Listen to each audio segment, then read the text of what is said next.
రోమాలు గుణపాలు అవుతాయి.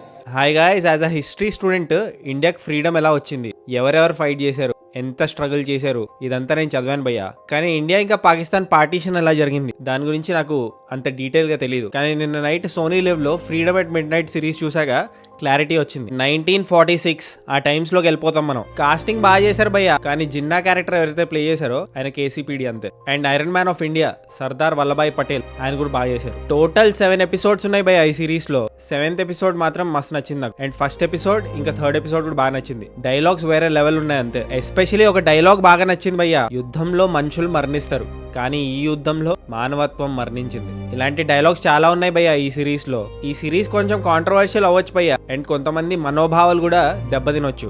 మీరు ఇండియా ఇంకా పాకిస్తాన్ పార్టీషన్ గురించి చాలా వినుంటారు, ఇంకా చదువుంటారు. కానీ డీటెయిల్డ్ గా ఒక మూవీ లాగా చూడాలనుకుంటే ఈ సిరీస్ చూసేయండి. ఫ్రీడమ్ ఎట్ మిడ్ నైట్ తెలుగులో కూడా ఉంది. జై హింద్.